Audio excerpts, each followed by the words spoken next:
Hello students, welcome in science class 7. Today we are going to learn lesson number 8 from your science textbook. Today we are going to learn a new topic, that is wind current are generated due to uneven heating on the earth. जो wind current है वो uneven heating की वजह से, अर्थ के uneven heating की वजह से क्रिएट होता है. ओके, इसके पहले हमने देखा था कि जो एयर है वो वार्म होने से एक्सपांड होती है. ओके, तो हीटिंग मिलते ही वो क्या करती है, एक्सपांशन शुरू कर देती है. ओके, तो आज हम देखने वाले हैं कुछ सिचुएशंस जो डिपेंड है अनइवन हीटिंग के ऊपर. ओके, जो अर्थ की अनइवन हीटिंग होती है वो किस प्रकार होती है वो हम देखेंगे पेज नंबर 84 पे. Okay, let us start. The situations are a uneven heating between the equator and the poles. जो अनइवन हीटिंग है आज हम वो देखने वाले हैं कि वो इक्वेटर और पोल्स के बीच में कैसे होती है. Okay, you might have learned in geography that region close to the equator get maximum heat from the sun. Okay, तो हम ऐसा देख चुके, हम ज्योग्राफी में ये सब देख चुके हैं कि ये जो सेंटर पार्ट होता है, सपोज ये हमने अर्थ कंसीडर की, तो ये जो सेंट्रल पार्ट होता है ये होता है आपका इक्वेटर, और ये जो ऊपर और ये नीचे, ऊपर का होता है नॉर्थ पोल और ये होता है साउथ पोल. ओके, जो सन की रेज होती है, सपोज यहाँ से सन आ रहा है तो सन रेजेस जो होती हैं वो इक्वेटर पे ज़्यादा पड़ती हैं as compare to the north और साउथ पोल्स. जो पोल्स होते हैं उस पे ज़्यादा पड़ती हैं. तो जो वार्मनेस होती है इक्वेटर पे वो बहुत ज़्यादा होती हैं. ओके, तो हम ये बोल सकते हैं कि मैक्सिमम हीटिंग जो होती है सन की रेज, सन रेज की वजह से वो इक्वेटर पे होती है. The air in this region gets warm, ज़्यादा वार्मनेस वो वहाँ पे पैदा करती है. The warm air rises and the cooler air from the region in the 0 to 30 degree latitude belt on either side of the equator moves in. तो ये जो इक्वेटर होता है 0 से 30 डिग्री तक का, तो वो क्या यहाँ पे हम फिगर में देख सकते हैं कि ये जो इक्वेटर है हमारा, ये इक्वेटर है. ओके, तो जो एरिया होता है इक्वेटर के ऊपर का, यहाँ पे सपोज 30 डिग्री है. ओके, तो वो जो 30 डिग्री सेंटीग्रेड का लैटिट्यूड एरिया होता है, वो बेल्ट होता है, वहाँ पे ज़्यादा से ज़्यादा वार्मनेस होती है. Okay, this winds blow from the north and south towards the equator. क्या होता है कि ये जो इक्वेटर से 30 डिग्री तक के जो एरिया होता है वो ज़्यादा वार्म होता है. ओके, तो ये क्या करता है, वार्मनेस नॉर्थ और साउथ की तरफ, अपनी जो वार्म एयर है ऊपर की तरफ वो लेके जाता है. ओके, उसका ब्लोइंग जो होता है वो नॉर्थ टू साउथ तक होते रहता है. At the poles the air is colder than that at latitudes about 60 degree.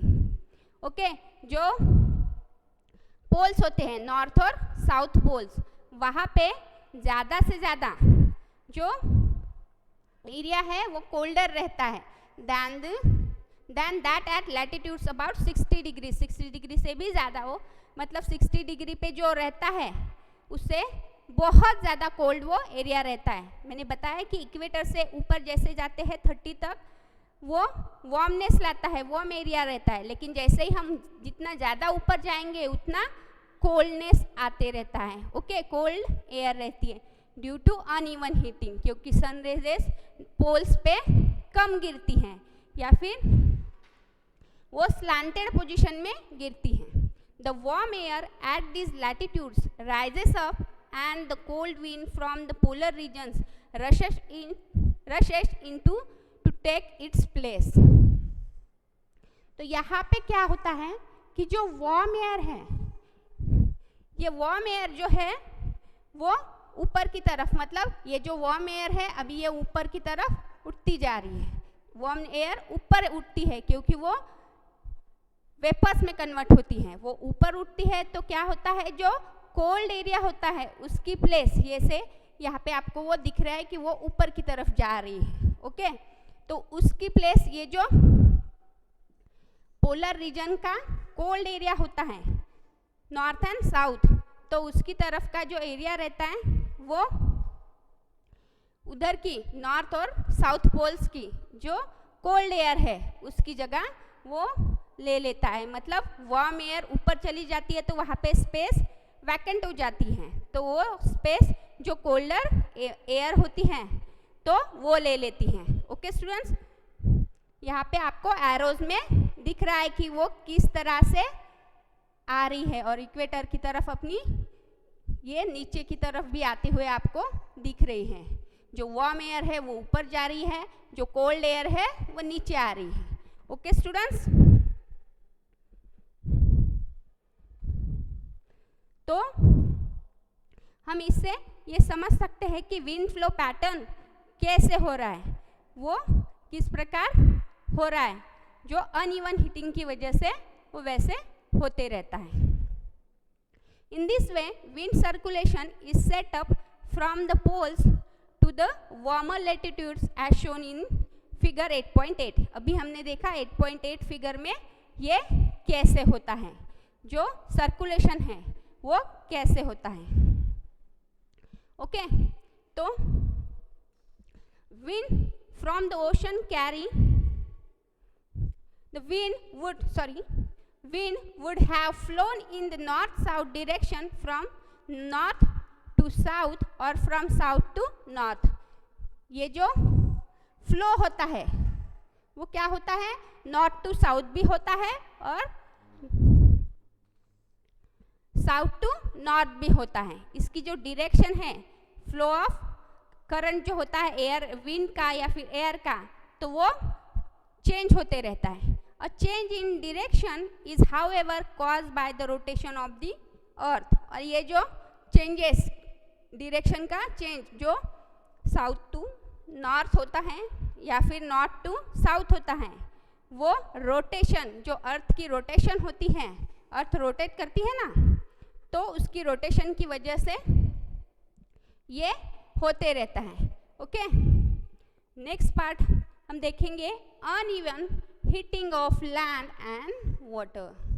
जो अनइवन हीटिंग है लैंड एंड वाटर की, पहले हमने देखा इक्वेटर एंड पोल्स की अनइवन हीटिंग, अब हम देख रहे हैं जो uneven heating of land and water.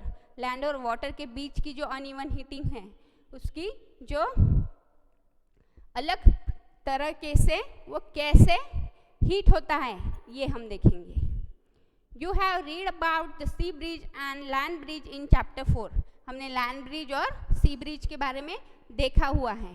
Okay, जो ठंडी हवा है जब सी की तरफ से लैंड की तरफ जाते हैं तो उसे सी ब्रिज बोलते हैं, और लैंड की तरफ से जो सी की तरफ जाते हैं उसे बोलते हैं land bridge. Okay, in summer near the equator the land warms up faster and most of the time the temperature of the land is higher than that of the water in the ocean. जब summer रहता है तो उस time पे क्या होता है, जो लैंड है वो जल्दी वार्म हो जाती है क्योंकि वो इक्वेटर के पास होती है. ओके, तो जो ज़्यादा से ज़्यादा लैंड है वो वार्म हो जाती है faster as compare to the sea या फिर ocean due to high temperature और due to the high warmness. Okay, यहाँ पे क्या होता है, लैंड जल्दी से जल्दी यहाँ पे वार्म हो जाती है और ocean as compare to land जल्दी वो वार्म भी नहीं होता और जल्दी कूल भी नहीं होता। The air over the lands gate heated and rises. यहाँ पे क्या होता है, जो एयर होती है लैंड के ऊपर की वो जल्दी हीट हो जाती है और जल्दी उसकी वार्मनेस बढ़ती है। This causes the wind to flow from the ocean towards the land। तो क्या होता है, जो विंड फ्लो होता है ओशन की तरफ से लैंड की तरफ आता है, क्योंकि क्या होता है, जो लैंड की गर्म हवा है, वार्म एयर है, वो ऊपर उठ जाती है, फिर जो लैंड की कूल हवा है उस वार्म एयर की लैंड की तरफ बहने लगती है और उसकी प्लेस वो ले लेती है। दीज आर मॉनसून विंड्स, जो कि है इनको ही मॉनसून विंड्स कहा जाता है, जो कि हमें फिगर 8.9 में दिखेगा। The word monsoon is derive from the Arabic word मौसम विच मीन्स सीजन। अब ये जो मॉनसून है वो मौसम वर्ड जो अरबिक वर्ड है उससे लिया गया है, और इसका मौसम का मतलब होता है season.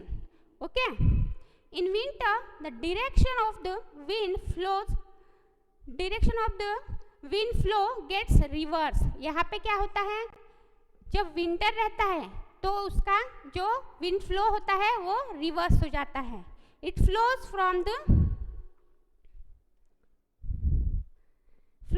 Land to the ocean. क्या होता है यहाँ पे, अभी जो विंड फ्लो होता है वो लैंड की तरफ से ओशन की तरफ आता है।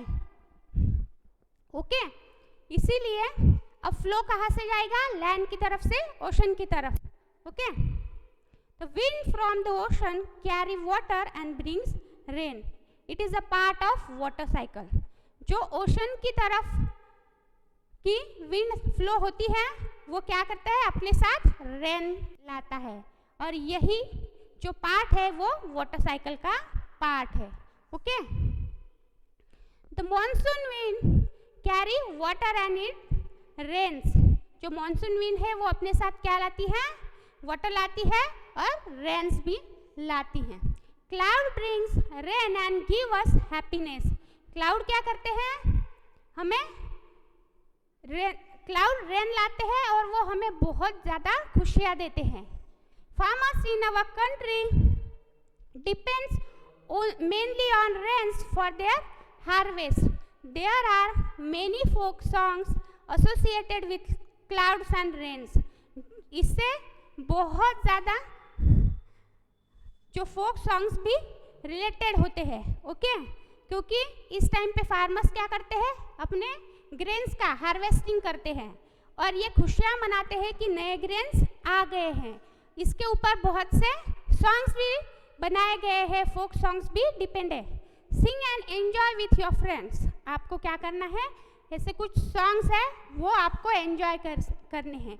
If you know such songs, अगर आप कुछ ऐसे सॉन्ग्स जानते हो तो आप वो गा सकते हो।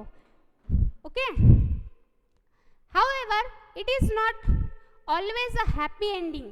लेकिन हर बार ऐसा नहीं होता और हर बार हैप्पी एंडिंग नहीं होती। Rains often create problems. कभी कभी जो रेन होती है वो कुछ प्रॉब्लम्स भी क्रिएट करती है। Okay, can you list some of the problems. क्या आप कुछ प्रॉब्लम्स जो यहाँ पे बता सकते हो, लिस्ट आउट कर सकते हो। जैसे कि है फ्लड आने से क्या होता है, जो हाउसेस है वो बह जाते हैं, है ना, जो प्लांट्स है, डिस्ट्रक्शन होता है बहुत चीज़ों का। ओके, तो ऐसे प्रॉब्लम्स हम यहाँ पे देख सकते हैं जब रेनफॉल बहुत ज़्यादा होती है। You can discuss the causes and solutions of the problem with your teacher and parents. आप लोग अब इस बारे में जो डिस्ट्रक्शन होता है, रेन की वजह से कुछ प्रॉब्लम्स क्रिएट होते हैं, तो ये सब प्रॉब्लम्स आप अपने पेरेंट्स या फिर टीचर्स के साथ भी डिस्कस कर सकते हो। जैसे मैंने कुछ बताया, जैसे फ्लड वाला बताया, तो आप कुछ और भी प्रॉब्लम्स आपने जो फेस किए हैं वो बता सकते हो, डिस्कस कर सकते हो। In nature itself there are certain situations that can sometimes create disaster and pose threat to humans and animals and plant life. यहाँ पे क्या हो सकता है कि ये जो वो नेचर होता है, नेचर में ऐसी सिचुएशंस हो जाती है, यहाँ पे क्रिएट हो जाती है कि बहुत ज़्यादा डिज़ास्टर, जो डिज़ास्टर मैनेजमेंट की तरफ से उन्हें फिर वो मैनेज करना पड़ता है। ओके, तो ऐसे जो कभी कभी तो ह्यूमन बीइंग्स, प्लांट्स और एनिमल्स भी बहुत डर जाते हैं इन ऐसे सडन अचानक से आने वाले सिचुएशन से। ओके, तो नेक्स्ट हम देखेंगे थंडरस्टॉर्म एंड साइक्लोन्स। ओके, यहाँ पे आपको जो अनइवन हीटिंग की वजह से फिगर्स जो हमने अनइवन हीटिंग की देखी थी, तो हम 8.9 में आपको दिख रहा होगा कि uneven heating of land specially the Rajasthan desert generates monsoon winds from southeast direction in summer. These winds carry lots of water from the Indian Oceans. जो ये जो हवाएं होती हैं वो बहुत ज़्यादा रेन लाती है और ये क्या करती है, बहुत ज़्यादा प्रॉब्लम्स क्रिएट करती हैं, जो कि इंडियन ओशन की तरफ से आती हुई वो राजस्थान डेजर्ट में क्रिएट हुई है। यहाँ पे आपको दिख रहा होगा स्टूडेंट्स कि ये जो विंड है वो कहाँ से जा रही है। समर में क्या होता है, जो ओशन की तरफ से, ये जो है ओशन की तरफ से लैंड की तरफ जाते हुए आपको ऊपर की तरफ यहाँ पे दिख रही है। ये सिचुएशन है समर सीजन की। ओके, यहाँ पे क्या होता है कि जो विंड फ्लो होता है वो ओशन की तरफ से लैंड की तरफ होता है, लेकिन अब 8.10 में हम देखेंगे यहाँ पे क्या होता है कि जो अनइवन हीटिंग है वो लैंड एंड वाटर, यहाँ पे uneven heating of land and water in winter generates wind from the north west colder land. यहाँ से क्या होता है, लैंड की तरफ से ये जो एयर है वो फ्लो होती है। This colder winds carry little water, hence bring small amount of rain in winter. यहाँ पे क्या होता है, यहाँ पे क्या होता है, जो हवा है वो क्या होती है, लैंड की तरफ से ओशन की तरफ बहती है। ये सिचुएशन कब होती है, विंटर में। ओके, तो हमें पता चल गया होगा इन दो फिगर से, दो मैप से, कि ये जो अनइवन हीटिंग है वो सीजन वाइज चेंज होती है। ओके, और उनकी विंड फ्लो भी अलग अलग होती है। तो स्टूडेंट्स, आज के लिए बस इतना ही। Thank you.